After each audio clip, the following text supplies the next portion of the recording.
Hello friends, welcome back to my class. जैसा कि हमने पिछली क्लास में कुछ क्वेश्चन किए थे बैंक रिकन्सिलिएशन स्टेटमेंट के, जो थे balance as per cash book. ठीक है, उसी का आज पार्ट 2 है, जिसमें बैलेंस एज पर पासबुक दे रखा है, तब हम कैसे एंट्री करते हैं। ठीक है, तो इसका फर्स्ट क्वेश्चन है, prepare bank reconciliation statement as on December 31st 2017। On this day the passbook of mister Himanshu, ये मिस्टर हिमांशु की पासबुक है जिसका शोड बैलेंस, जिसका बैलेंस दिखा रहा है कितना, 7,000 रुपीज़। तो अब हम क्या करेंगे, इसको बैंक रिकन्सिलिएशन स्टेटमेंट में लिखेंगे बैलेंस एज पर पासबुक।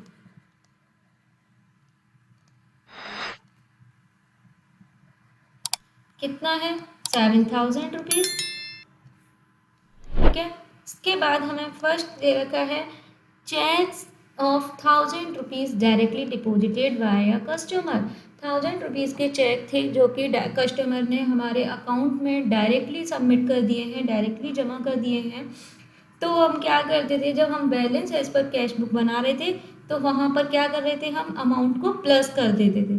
ठीक है, अब इसमें जस्ट अपोजिट हो जाएगा। जब हम बैलेंस एज पर पासबुक बनाएंगे तो अब हम प्लस वाले आइटम क्या करेंगे, माइनस। तो यहाँ पर लिखेंगे statement cheque directly deposited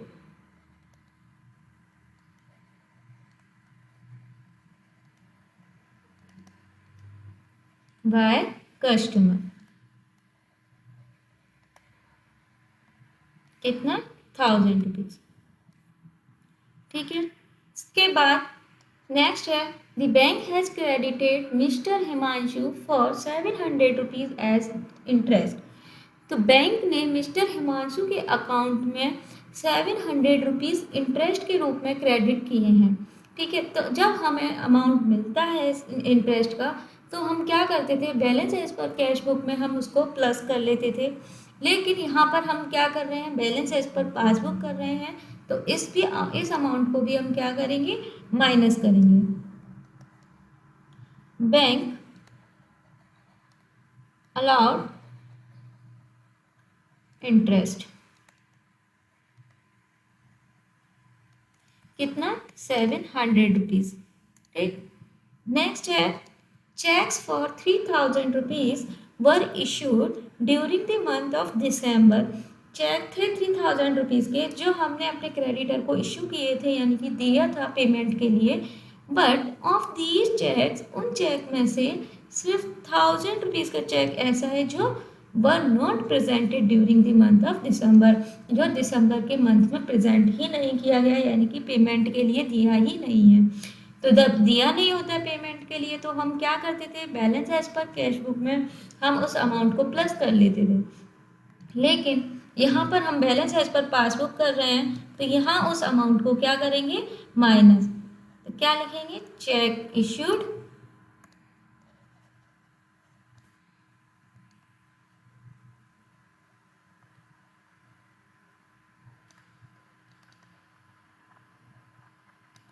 but not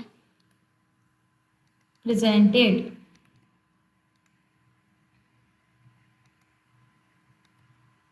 in December।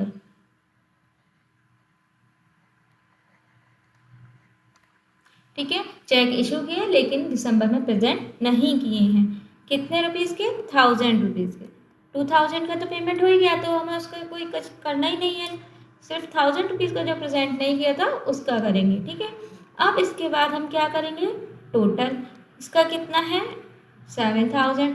अब इधर का टोटल कितना आ रहा है, 2,700। तो हमारा यहाँ पर क्या आएगा, बैलेंस निकल के 7,000 में से जब 2,700 माइनस करेंगे तो हमारा बैलेंस कितना आएगा, 4,300। यहाँ पर अमाउंट सेम आ जाएगा।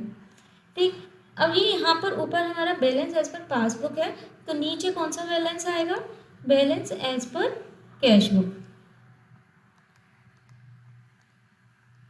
और जब हम balance as per cash book से कर रहे थे, तब हमारा बैलेंस कौन सा आ रहा था, balance as per passbook.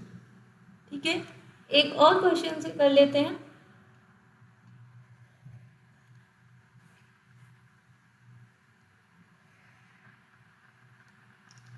Second question है, from the following particulars prepare a bank reconciliation statement showing the balance as per cash book on December 31st और 2000।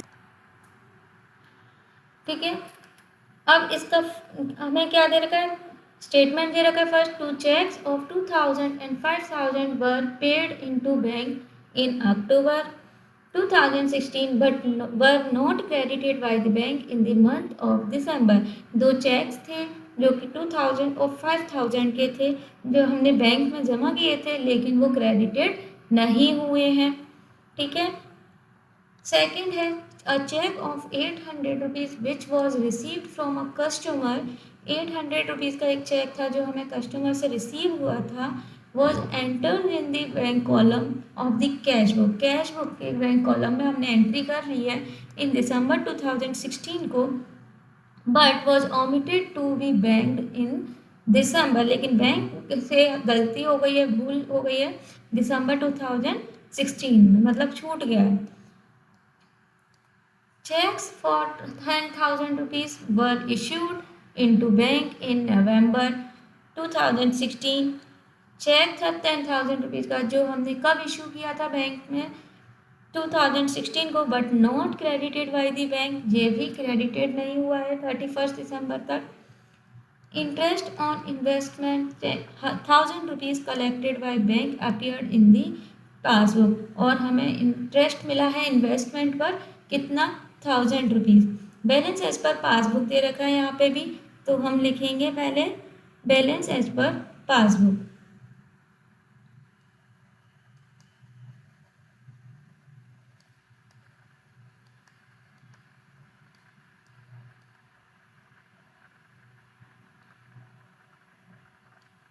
ठीक है, कितना है, 50,000 rupees.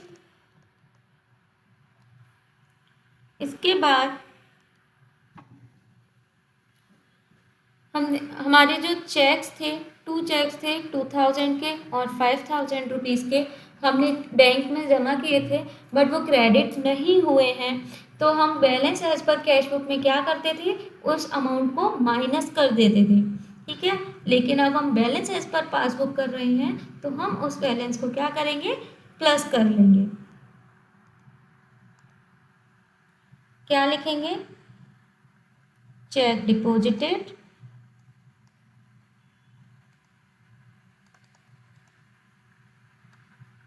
but not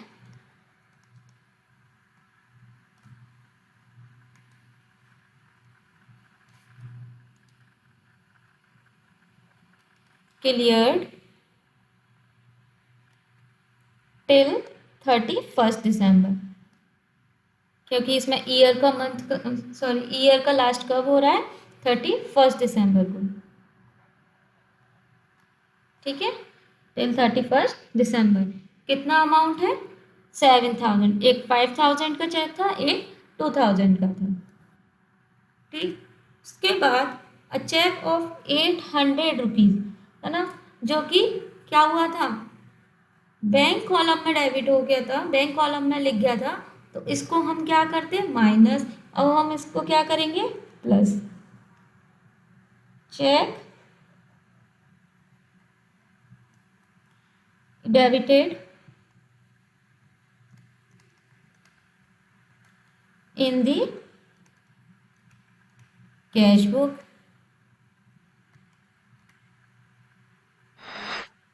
but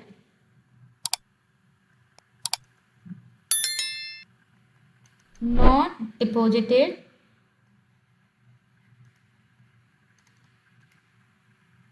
in the bank, लेकिन bank में जमा ही नहीं किए हैं, तो क्या आएगा, 800 रुपीज़। ठीक है, इसके बाद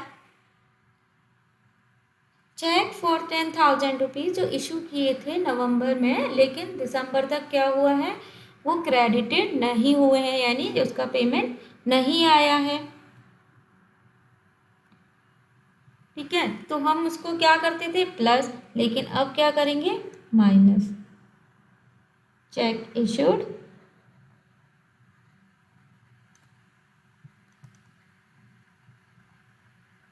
इशू किए थे यानी क्रेडिटर को दिए थे, लेकिन उसका पेमेंट हुआ ही नहीं है, बट नॉट प्रेजेंटेड। ठीक है, कितना? 10,000 rupees.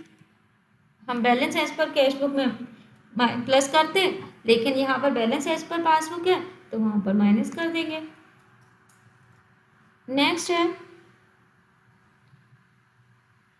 D, interest on investment. हमें इंटरेस्ट मिला है इन्वेस्टमेंट पर, कितना? 1,000 रुपीज़। तो अब हम क्या करते थे, कैश बुक में तो प्लस करते थे, यहाँ पर क्या करेंगे? Minus interest on investment.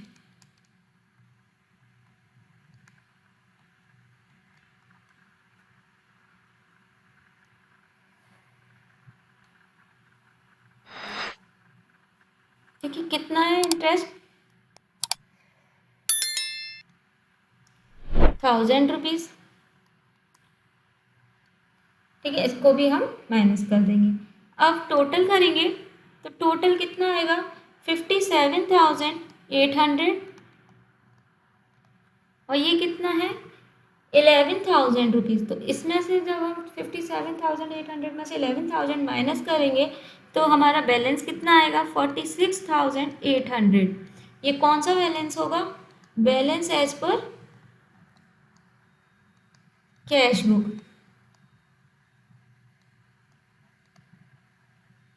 ठीक, और टोटल कितना आ जाएगा? 57,800।